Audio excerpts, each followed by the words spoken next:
Justin the producer, what up?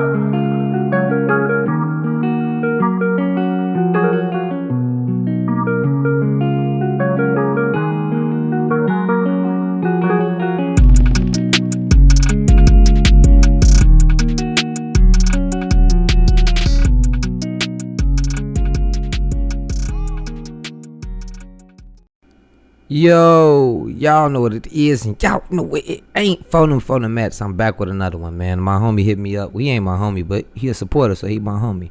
He hit me up in the DMs like, "How do you spell phone Mats?" Look, I made that word up so the women don't feel left out. All my women supporters. So however y'all want to spell that stuff, y'all spell it however you want to. But it's been a lot of rumors going around on the internet, and he actually hit me up about it. The guy, he from North Carolina. If y'all follow me on Instagram, I shared his story the other day because he was supporting me. He hit me up in the DMs like, "Man, bro, you a Chicago reporter. I support you. I've been supporting you for a while. It's been College Kid and a lot of other blog sites been posting this information about Lil Fo been dropping music. He back at it with some more music. You know, he dropped that song Mask on Stewie YSN page, but they believe that Lil Fo gonna drop an album on January 26th, and that's all because it's a Lil Fo channel with 3,000 or some subscribers dropping old Lil Fo music and changing the title. I'm doing this video right now because I am worried about what's going on with Lil Fo, and I got down to the bottom of it. I'm not gonna make this intro long, but it's a shout out YSN Los. Shout out a few people who went to UCAN with Lil Fo. Shout out a few people who hit me up in the DMs when I was making this video and got back to me with some information that I could use, and so I could be on point as possible. So let's get right into it, because I don't know what's going on with this fake Lil Fo channel, but I'm doing this video so you know y'all can support that page if y'all want to, as far as the actual Lil Fo songs, but they also dropping their own music on there. You know, it ain't nothing wrong with promoting your shit, but Soulja Boy did that. Remember that? That's how Soulja Boy blew up on MySpace. But let's get to it now. Lil Fo, man. Lil William Atkins, and I only know his name because he said, "I'm still Lil Will, still." So yeah, and then I was friends with him on the book, man. So his name William Atkins, man.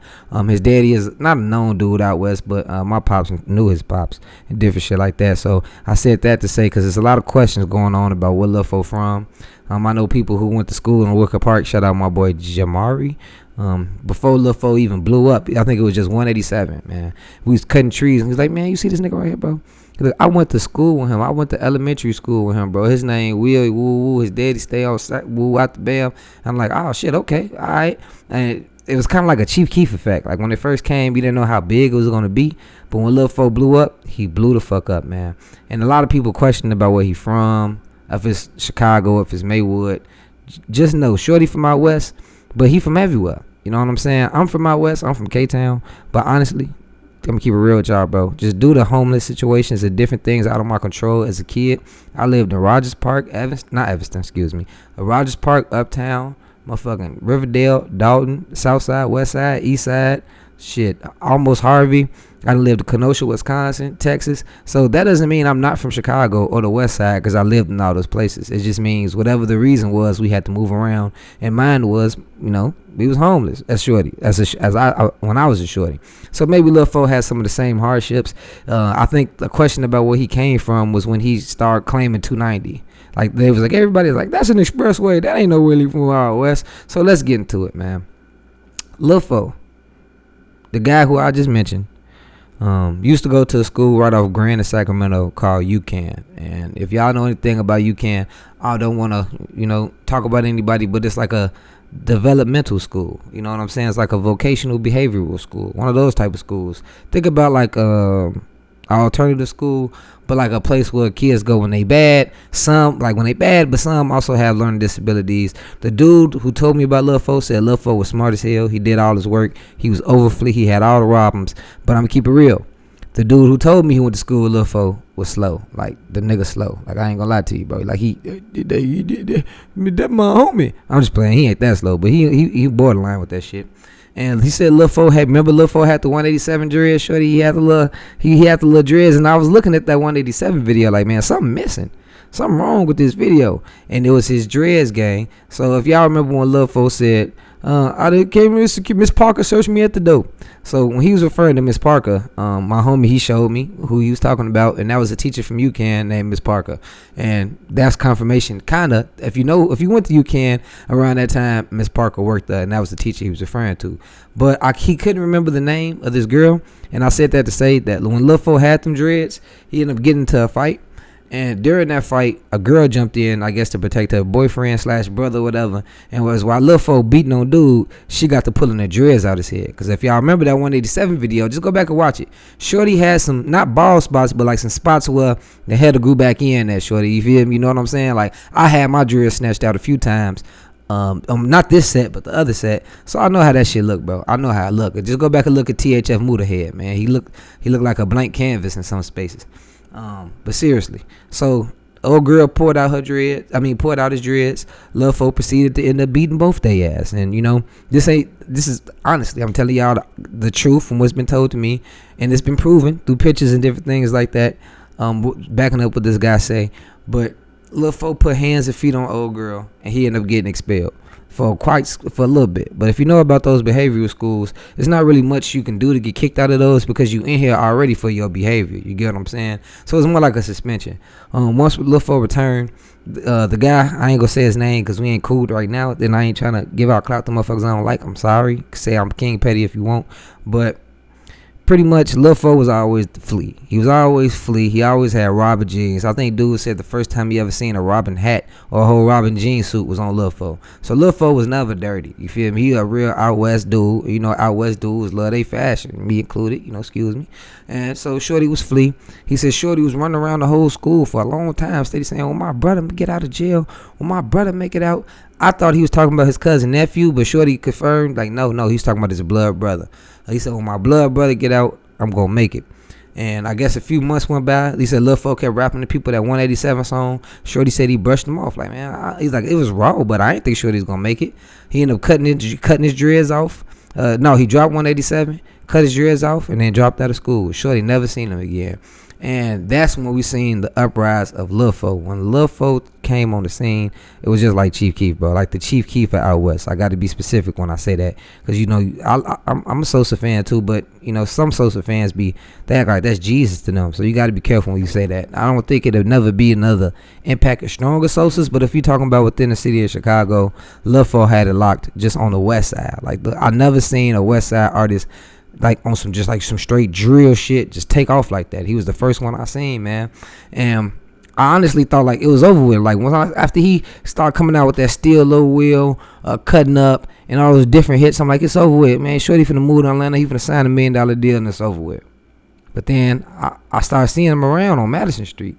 I started seeing him on Madison at Cisco's. If y'all know anything, if y'all from the West Side, bro, come on, man. Y'all know what Cisco's NYC at, man.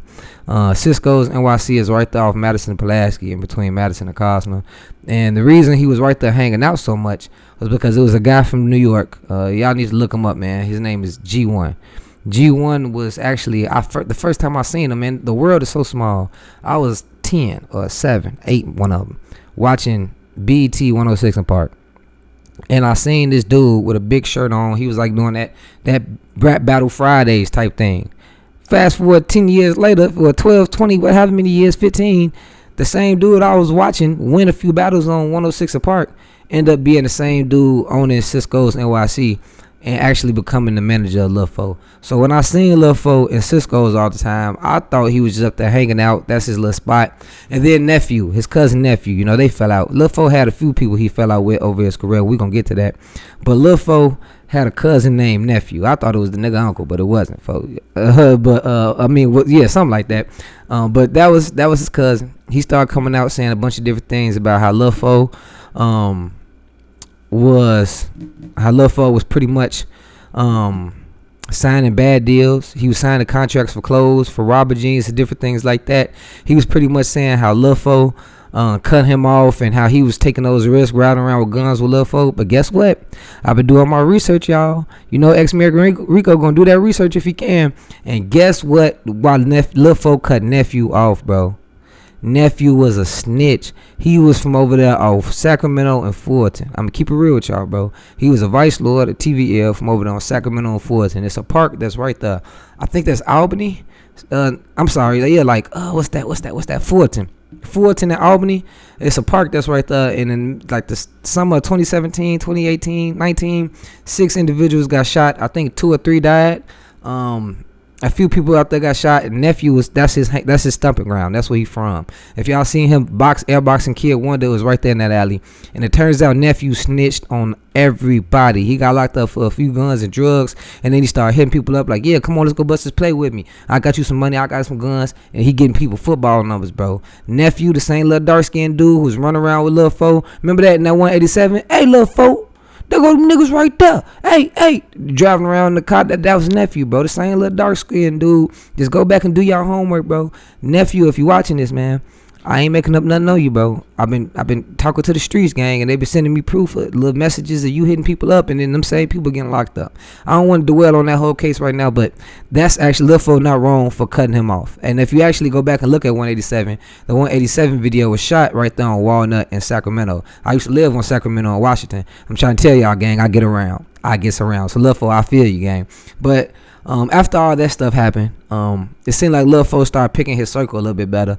Like I said, I was seeing him so much on Madison and Pulaski. I'm like, damn, shorty, like, what was going on? I hope he ain't signed no bad deal, like nephew was saying. But like I said, it turns out that G1 from Tunnel Vision Music Group, that's the label that G1 owns. It's a dude over there. He go hard. His name BTL Zipper. His real street name is Boyski. Y'all go check out BTL Zipper. Shorty, he just dropped a song right now. It go crazy. Y'all go check that out.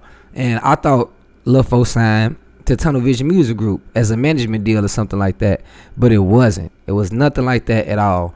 He was just pretty much guiding Lil Fo, trying to help him make the right decisions, because with him being from New York, he had a lot of different industry ties and a lot of radio ties, and it was easy to get Lil Fo on the radio and different things like that. You get what I'm saying? So pretty much with their whole thing, it kind of ended up fizzling out not too long. I want to say probably like a year or two into their relationship. Pause. And they just wanted to do other things, you know what I'm saying? Lil Fo wanted to take his career in one direction, and G1 wanted to go another way. G1 still going hard with that TVMG. I'm gonna try to get a blocked out interview with him, and it was no foul play when they separated as management. And then Lil Fo ended up getting another manager. It wasn't John Monopoly. I'm sorry. What was his name? Like John Doe. It was John Doe. Lil Fo ended up getting a manager named John Doe. And when he got that manager after G1, it was a total opposite experience. John Doe was like just bullshitting Lil Fo at every chance he got. You know, he was getting him shows and different things like that, but I don't think Lil Fo's interest was really like his goal. He was really trying to come up off Shorty. That's what I believe. And let's go a little farther back, because this Lil Fo story, it deserves a deep rewind. Stewie, the guy who dropped his new song Mask or whatever like that, he dropped that on his channel, the guy with the dreads. I always thought that was Lil Fo's friend, but shout out my boy YSC and Los. He confirmed that's Lil Fo and Stewie are cousins. They are cousins, and Lil Chris used to have this studio in the K. Lil Chris a GD, Stewie a GD, Lil Fo obviously a Fo. He had this studio that Stewie used to go record at, and he ended up bringing Lil Fo. To the studio. Lil Chris liked his energy. Lil Chris really loved his energy. Like, I like Shorty. I'm finna take him up under my wing. He never really, because you know Lil Chris said he wrote for him. He did this. It's kind of like the same thing that Lil Chris did with Duck. He taught him how to harmonize. He taught him how to use that auto-tune. Because if you really think about it, Duck didn't improve his auto-tune. Remember that? Young niggas living.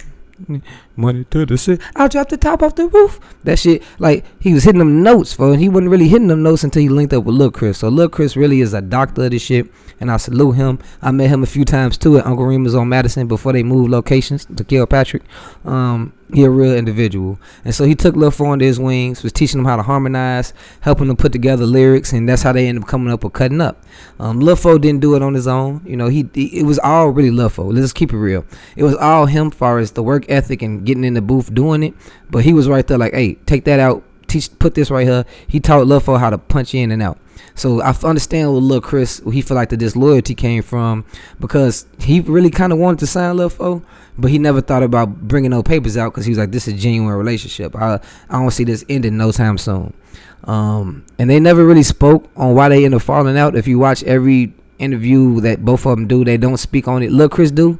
Lil Fo try to ignore it at all times, but Lil Chris, he don't really get into details. But I can honestly say, and this is just with me doing my due diligence and talking to people, that him and Lil Chris, they got into some real street beef with each other. For a while, they was really, at each other's necks in the streets. I don't know what came about. Nobody didn't go too much into details, but they said for a while, Lil Fo and Lil Chris really was in the streets at each other's necks. But as of now, Lil Chris on Instagram defended Lil Fo at every turn, every chance he gets. So the beef isn't really with Lil Fo anymore for Lil Chris side. But I feel like, I'm the same way, man. Like, I need to see if Lil Fo a Leo or something, because when somebody cross that line with me, I don't give a fuck how much ass you try to kiss. You will never be my friend again. You might get shot. Seriously, because you know too much about me. I might have to pop your game.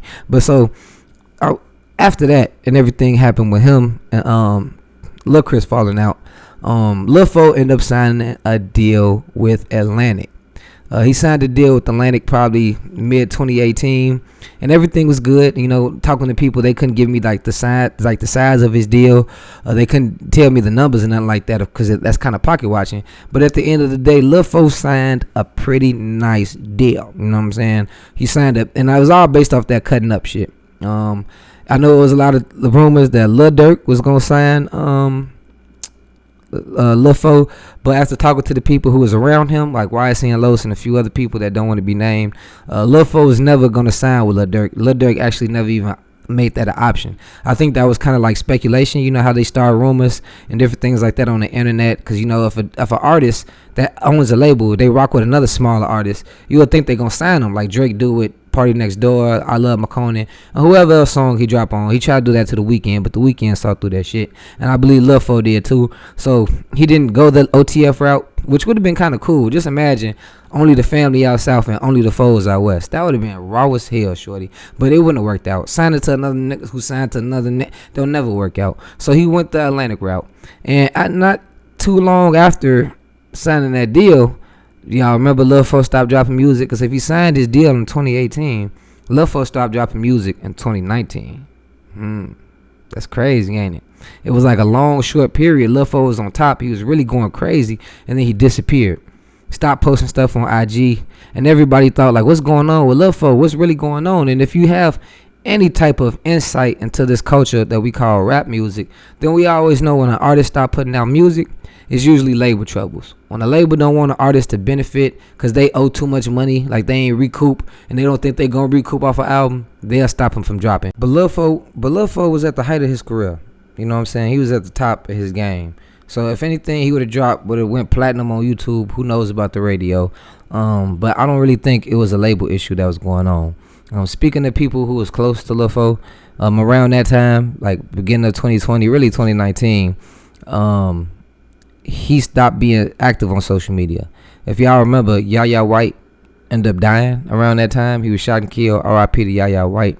And Yaya White was a big, major piece of YSN. If you really want to be honest, Yaya White co-founded YSN, but he was the one putting the money behind it, the muscle behind it, and he had everything going for YSN. That was, I don't want to say, because I don't know their relationship. I know it was like brother, but it seemed like it was like a big homie mentoring his up-and-coming little homie who finna be a superstar. And they came together, they created YSN, the label. A lot of people even spoke on Lil Fo not being able to get the YSN chains, just only because it wasn't his time yet. You know what I'm saying? Like, he was grinding for that time.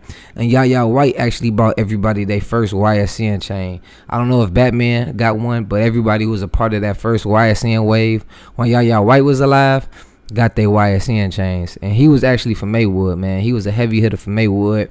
I remember first hearing about Yaya White in like 2012, 2011. He did a song with Fredo Santana. He was actually even plugged over there with Main Fosi GB. He, like, that Maywood shit, I don't know why people try to laugh at it like it make a difference, but Maywood is like the cousins of out west. Like, it's right there. Everybody who from Maywood come kick it out west, and everybody who from out west can't go kick it in Maywood. It's not no issue, man. But him and Yaya White actually met on some street stuff. Not like a beef, but they met on some street stuff, and it turned into a mutual respect once they both seen they could rap. And Yaya White was like, you know how like LeBron, like Dwayne Wade took a step back and let LeBron James do their thing? It was the exact same. Yaya White never stopped rapping, But he seen Lil Fo was the one with the buzz. He was the one who was hot. He was just raw. He was just raw with it. And so he put all his money, his effort, his muscle behind Lil Fo. And so when Lil Fo lost that was like losing a brother, a mentor, a business partner, and everything. And he just really went into depression. On top of that, he was catching numerous cases. I remember we first seen that mug shot with Lil Fo when he was he had a booger in his nose. I'm gonna put this in this video somewhere.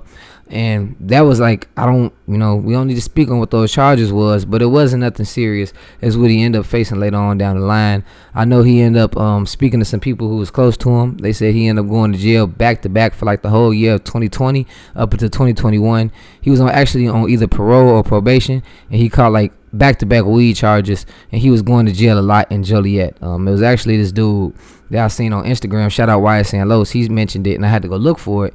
And it was his profile picture, I think it's still there, a picture of Lil Fo with the Lil Dreads back in 2021 when he was already went ghost off the scene. So Lil Fo was always still around, but he was also had some legal troubles going on, some personal issues. On top of that, he had a son. Y'all don't remember he had a son, Zayden? Had his son, Zayden, at the height of his career. And so he was just really going through it, bro. And on top of that, his label sued him because when Lil Fo stopped dropping music, that was a breach of his contract. Like I said, he didn't stop dropping music because he wasn't hot no more. He didn't stop because the label they thought he was gonna flop. He was just going through so much at one time. He needed a personal break, and the label wasn't ready for that. So on top of the label suing Lil Fo, that stopped him. Like even if he was like, all right, I'm ready, he couldn't put out any more music no more and reap the benefits off it. He couldn't even profit off his own sound. So that forced him to stop rapping until his contract expired in 2022. So as of 2022, Lil Fo is no longer signed to Atlantic, not due to him being dropped, but his contract finally expired. Let's not forget that. I want to backtrack a little bit to the car accident that he had. When Lil Fo was on the top of his game, man, he was making something out of his mouth called X music. And if you from out west, you know what that X mean. Y'all know what that X. I don't got to tell y'all why they call me X, man. I don't do that no more. But it's a party drug, man. And when Lil Fo popped that shit, he get in that studio. Anybody who high off that shit, they feel the same way he feeling. And that's why he changed out west at that time. Like, it was no more happy-go-lucky music. It's teed, aggressive. I'm off this shit music. Watch out, don't step on my shoe. And it was a time to be alive out west. But he was also off that shit when he was riding out. I think he was in the rain. He said he was on 290. It's crazy how he started the 290 movement and almost lost his life on 290. He was driving down the E-way, a semi truck. I hate driving past semi trucks because it's kind of hard to see what they doing, shorty. But semi truck didn't want to let him pass. Y'all know the story. He had a car accident and he was dropping music with his jaw wide. He was dropping, he didn't even stop rapping. That's why I'm going back to that car accident to kind of make a comparison of why he stopped rapping. It was personal things going on also with his label. It wasn't anything to do, because if he could rap with his jaw broke, in a hospital bed, he had people bring him the studio equipment to his hospital bed, and he was still working, shorty, on some Kanye West type shit. And I said all that to say that Yaya White death really affected him to the point where you almost lost your life and you can make music, but you got to understand where he's coming from then with the death of his homie, man. So moving back up to his contract expiring in 2022, that's when we actually start seeing Lil Fo pop back out again. He was popping out with Stewie. He was with Stewie Wise saying all the time, and I seen it anyway. Lil Fo got his teeth fixed. I don't know if y'all seen that. I tried to find the picture, but I can't. Lil Fo got his teeth fixed, shorty. He got that motherfucking King Louis grill going on. You feel me? Yeah, y'all know what I'm talking about, for them big ass King Louis teeth, but not the big corporate ones. No offense to anybody with big teeth. I'm gonna get me some too when I get some money. But he popped back out in 2022. But unfortunately, when he popped back out, the welcoming was kind of warm because his once associate SG Batman, who go hard, by the way, he one of my favorite out west rappers. He make that out west music. He kind of picked up where Lil Fo left off, but just two totally different sounds, two totally different impacts. I think the impact that SG Batman got right now is kind of little to any, but like far as like inspiring the next wave of out west rappers, like Lil Fo did. Like Lil Fo was really the out west Chief Keef. He came out with the Detroit beats. He had everybody rapping on him, and he just really changed the game, man. He really did change the game, and that's when you start seeing. It was like 2020, man, when Batman started coming out. and started kind of dissing Lil Fo. And when I was speaking to people who know the two, who been around both of them, they couldn't even tell me what, or they didn't want to tell me what, and that's their business. But whatever reason they fell out, it wasn't on no street shit. They met on some street shit, but it was kind of like when Lil Fo took that break, this is the only thing they could tell me. So that's how I know people really know what's going on, but they smart for keeping things to themselves. That's how you know Lil Fo got a good circle around him now. He said that when Lil Fo was taking that break, Batman ain't want to take that break. It was nothing personal at the time, but it was like, you know how when you see somebody moving a certain way and you start going a certain way, that causes a rift without even trying to cause one. Because the motherfucker's like, what he on? I told him I ain't trying to. Why he keep on? Because let's not act like when Batman was dropping this Nobody Safe album, the first one, it was under the YSN label. I don't know if he signed any paperwork, but Lil Fo brought SG Batman to BT. He did a lot of shit for his career, and so that's why whatever it had to be something serious that I hope for Batman to go public on social media like that, because I done cut some friends off too, and you'll be surprised how mad motherfuckers be just when you cut them off. It won't be no beef until you cut a motherfucker off and they feel some type of way. So I hope that wasn't it with Batman, because he really talented and I'm supporting him all the way. But after seeing everything that Batman said, he was most definitely high off the X in a few of those videos. So that could have something to do with it. You know, X make people a little emotional. He was in that video saying he wrote a lot of music for Lil Fo. That he did a lot of shit for Lil Fo, and how the reason Lil Fo ain't dropping no music is because he not writing for him no more. And when I asked some people about that, they was honest. They said, man, Batman ain't writing nothing for Lil Fo, because if you wrote something for Lil Fo, why you wasn't in the video? They said that SG Batman claimed he wrote the I'm the Man video. They denied that, but they did give Batman his credit with being saying he's a raw artist and speaking on the fact that he was in the studio, him and Lil Fo was shooting ideas off each other. I just was working on my first cartoon. I most definitely wrote the script, but I had a friend next to me named JT Tizzle, what's the word? And I'm shooting ideas off him. I'm like, man, how this sound? What if I do this voice? What about if I had a cartoon looking like this? And so it was kind of like he helped me. He helped me make my cartoon, but he didn't write it. And it's the same thing with people, with a lot of these artists. They have friends in the studio that helped them. I wrote a few songs for a few people, man. And it's not something where somebody should look for credit. You know, it should be a thing where somebody look at, I'm trying to help my homie, because helping my homie eventually helped me in the long run. So whatever they fell out with was kind of like some personal issues, and I'm just happy it ain't get to the street. SG Batman leaked a few of their messages before Lil Fo asked him, why you putting the business all out on the net?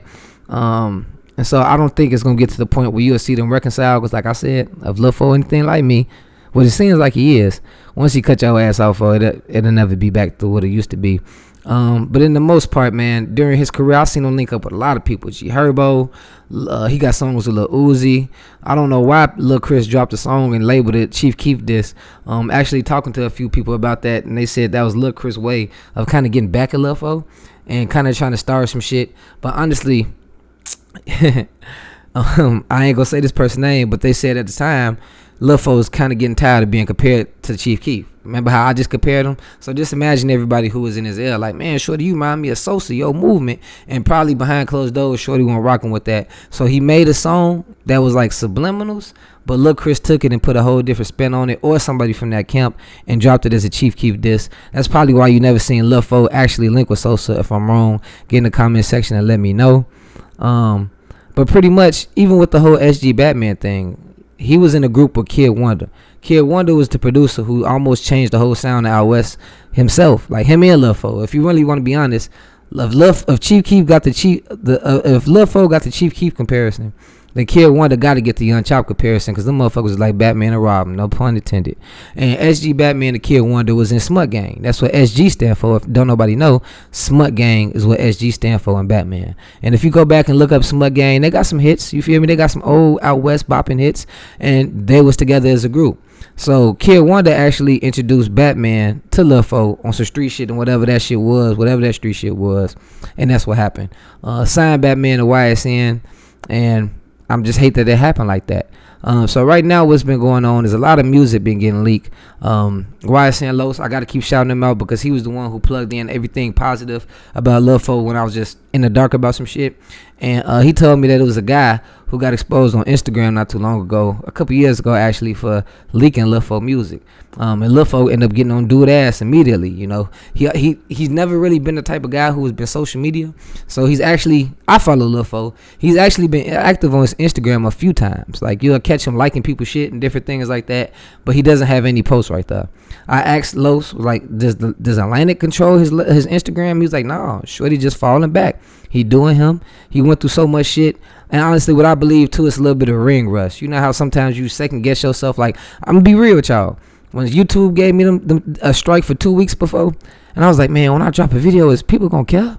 Like, if I, like, all these bloggers been going crazy in these 2 weeks and I've been missing the action sitting on my bed, is people really going to hear from me? And they got all these other bloggers going crazy? And I believe Lil Fo got a lot of that same shit going on right now, because I fuck with that song Mask, and I like a lot of those leaks that's being dropped, but it's not an improved Lil Fo. It's the same Lil Fo. And you expect somebody to be going that long to kind of step up their sound, but he was never weak to me. He's still raw. It's the same Lil Fo. You get what I'm saying? It's different than Lil Reese. Lil Reese still the same. It's totally different. The Lil Fo still being the same. I don't even want to hear Lil Reese shit, but I still listen to some old Lil Fo. You get what I'm saying? No diss to Lil Reese. Shout him out. But yeah, gang. He pretty much right now chooses not to be active. He's still active on Instagram, but not posting. So that's his choice. He's finally got his label expired. His contract expired because he was signed for 3 years. If they wanted to drop him, they could have been dropped him, but they let that label expire. I mean, they let that deal expire just to see what he was going to do. And if you seen Lil Stewie, he's been sharing videos of Lil Fo in the studio. Motherfucking recording hits. They just ain't dropping any leaks or nothing like that. So shorty been working on it. I just think he got to get his mental back in order, build his confidence back up. It might not be a confidence thing, because honestly, a lot of people tried to tell me when I was doing this video, when I was just asking fans like, hey, you know, they was like, man, see if why Lil Fo went broke. Lil Fo is not broke. Like, why do people always think because a motherfucker not dropping music or in the spotlight some more, they broke? Lil Fo is far from broke. When I was speaking to people, somebody showed me a picture, a video of them with Lil Fo. They was like, hey, don't screen record, don't screenshot none of this shit, because shorty really like to be private. But look at him. Lil Fo got it. Lil Fo got it. Like, I don't, like, he remind me right now, I ain't saying he doing this, but he just remind me of like a out west nigga who got a block. Like, that's what he look like for. Like he on the block and that bitch doing 10 or better. And I think he happy with the success he got. But I want to end this video with, this is my third what happened. And the one thing that I noticed what all these rappers got in common is that they get complacent. Once they get some level of success, P. Rico, C. Don Honcho, and Lil Fo, they don't try to elevate. They usually take a step back. P. Rico quit rapping and shit, slowed down when he wasn't getting those cheap Keef deals. C. Don Honcho got a girlfriend, disappeared for a year. Don't know why the fuck he did that shit. At least he got his body in order. Stopped sipping lean and got swole. Y'all gotta give it up for C. Don Honcho. And then Lil Fo. He had personal issues going on. But come on, Lil Fo, you gotta feed the streets, gang. Come on, gang. You a street nigga, bro. You know you can't leave your block dry for that long and expect to come back and the P's gonna still be right there. You know how that shit go, gang. Come on, man. I want to see you get back on top, because everybody going crazy for these Lil Fo rumors. So that show you right now, if he actually drop a song, he take advantage of this hype that's been built around fake shit, he'll have a real comeback. Get in the comment section. Let me know what y'all think below. But that's what I think will happen. I'm gone.